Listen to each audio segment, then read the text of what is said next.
కోసం అరుంధతి సినిమా చూశారు కదా అందరూ.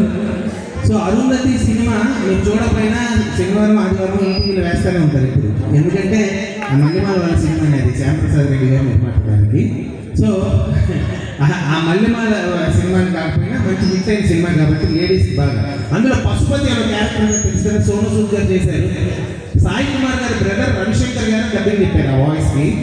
ఇది చాలా గట్టిగా చెప్పాల్సినటువంటి వాయిస్ అనమాట. ఈ వాయిస్ని ఆయన కాకుండా ఈరోజు మన ఎలైట్ వ్యాలీలో 10th యానివర్సరీ సందర్భంగా కొంతమంది సినిమా యాక్టర్లు గెస్ట్గా పిలిపించాము. మా సంతోష్ అన్న గారు టీం అందరూ మొత్తం నాయుడు గారు అందరూ బ్యాచ్ అంతా కలిసి పిలిపించారు. ఫ్రంట్ సీట్లో కూర్చున్నారు అందరు సినిమా యాక్టర్లు, నాలాంటి వాళ్ళు గెస్ట్గా పిలిచారు. నేను వచ్చి ఒకటి ఛాలెంజ్ చేశాను వాళ్ళతో, సార్ ఇక్కడ కూర్చున్న మీలో ఎవరైనా ఈ రవిశంకర్ గారి లాగా అంత గంభీరంగా డైలాగ్ చెప్తే అవార్డు మీకు ఇచ్చేస్తామని చెప్పి సరదాగా ఒక చిన్న బెట్ కాశారు.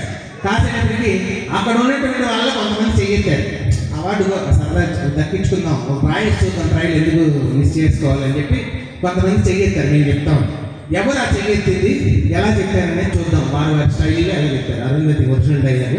సో ముందుగా కొండవలసి లక్ష్మణరావు గారు అయితే ఓకే అంటారు, తెలిసిన కమిడియన్ పెద్ద ఆయనకి అరుంధతికి సంబంధం లేదు, ఆయన చూసే స్టేజ్ మీద చెప్పమని అరుంధతి డైలాగ్ కొండవలసి గారు చెప్తే ఎలా ఉంటుంది?